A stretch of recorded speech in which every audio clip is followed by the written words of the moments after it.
قل يا أهل الكتاب تعالوا إلى كلمة سواء بيننا وبينكم ألا نعبد إلا الله. My name is MD Marathe. I am a technologist. Before I start, I would just like to explain that I would like to take the audience from the sentimental plane to a more scientific and rational plane. I hope I have a permission to that. Today's school books present the following information. In the course of evolution, the animal man, or Homo erectus, evolved 2 million years ago with a brain size of 1000 cc against a size of 400 cc of the apes. Evolution continued with the brain growing to 1400 cc 200,000 years ago, and this animal was known as Homo sapien. The present form of man was evolved about 35,000 years ago and is known as Homo sapiens sapien. Anthropologists have estimated that man developed a speech center in his brain 50,000 years ago.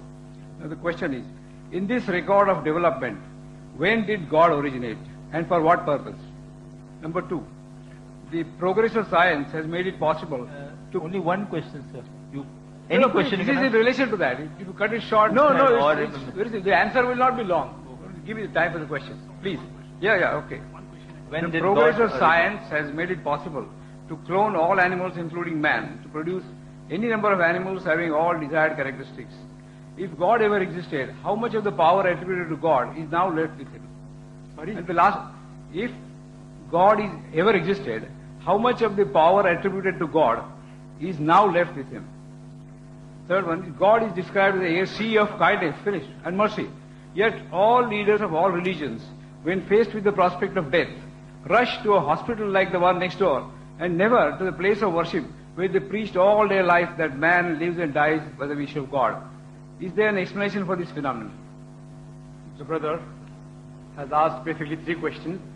First, he gave, according to him, the theory of evolution of man and said, where does God fit in? Secondly, after as God has created all these things, how much of his power has been reduced? Thirdly, that when you get sick, you run to the hospital, not to the temple or church or masjid. Three part of the question. He said the answer will be short. The question was long. So imagine, to give a detailed answer will take time. Brother, I'd like to tell you that what you quoted about the Homo sapiens, etc. You are talking about the theory of evolution, brother. Theory of evolution. I'm a medical doctor. I have not come across a single book in my life which says fact of evolution. It is theory of evolution. And even I know about the theory of evolution and about the Darwin theory. Complete answer refer to my video cassette, Quran and Modern Science, Conflict or Conciliation. What Darwin said was only a theory. He wrote a letter to his friend Thomas Thompson in 1881 that I believe in this theory of natural selection because I don't have any proof, only because it helps me in natural selection, it helps me in embryology, in classification, in rudimentary organs. There's no book saying the fact of evolution. All the books say theory of evolution. That's why, if we have to say to a friend that if you are present at Darwin's time, Darwin's theory have been proved right, trying to insinuate to look like an ape. There were missing links. Darwin himself said the missing links. You spoke about the hominids, you only spoke about one wave. I'll tell you about all the four waves. The first wave was Lucy. Lucy was first wave which came 3.5 million years. You talk about 2 million years, I'm telling you what scientists have said 3 million years ago. Lucy. It died out by the ice age. The second came the Homo erectus. Homo erectus. About 500,000 years. After that came the Neanderthal man, the third wave, about 40,000 years ago. And the last was the Cro-Magnon. But brother, there's no link between all these stages. It's only a hypothesis. According to P.P. Grasset,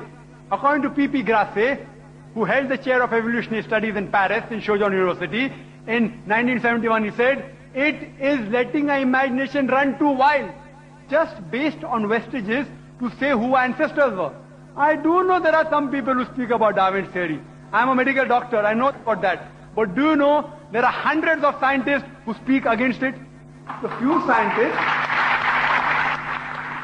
scientists speak in favor, but there are more who speak against it. For the complete answer, refer to my video called Quran Modern Science. There are few scientists, because there's no fact of evolution, they say let's support a theory. Quran doesn't support any theory or hypothesis. Quran speaks about fact.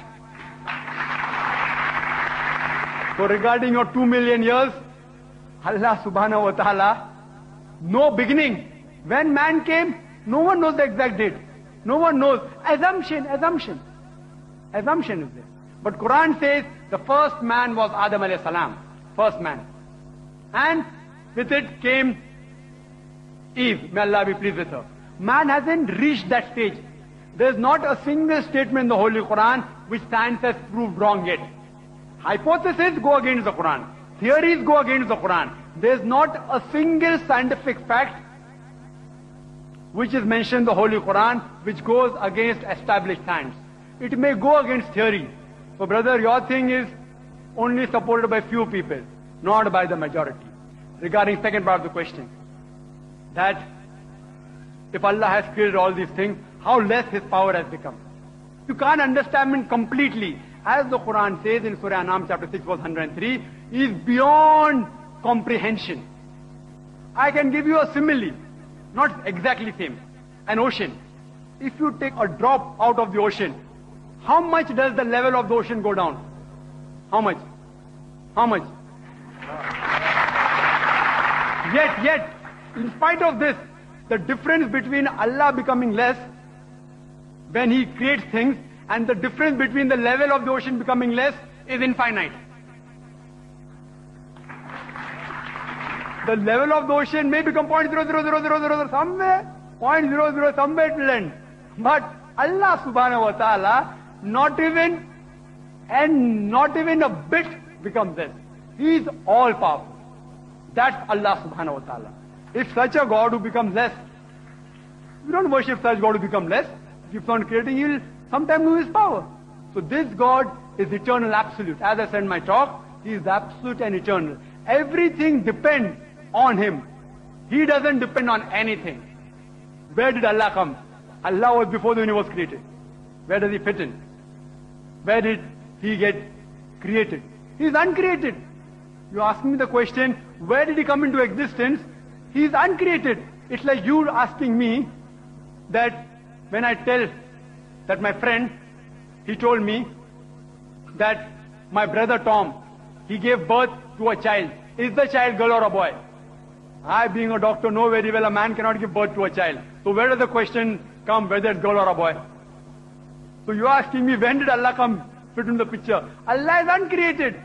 Because He is uncreated, the question doesn't arise, when did He come? He is there.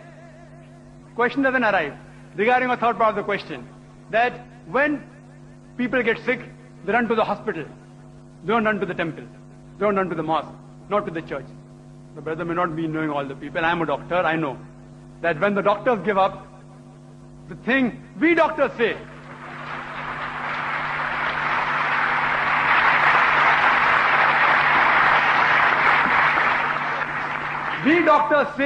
Huwa Shafi, it is He who cures. That doesn't mean the person gets sick, only go to the temple. Because the Quran says in Surah Nahl chapter 16 verse 43, as well as in Surah Furqan chapter 25 verse 59, if you are in doubt, go to a person who knows, who is an expert. If you get sick, besides praying to Allah subhanahu wa ta'ala, go to a person who is an expert in medicine, go to a doctor. Quran says that. But even after going to the doctor, have faith in Allah. Because He is the person who cures you. He can cure you with a doctor or without a doctor. So Allah subhanahu wa ta'ala says, we don't believe in blind belief. No Muslim scholar will ever say, if you are sick, don't go to a doctor. Go to a doctor, but finally, the person who cures is Allah subhanahu wa ta'ala. That's why all the doctors, when all their brain, all their science, all the medicine fails, they say, it is only Allah who can save you.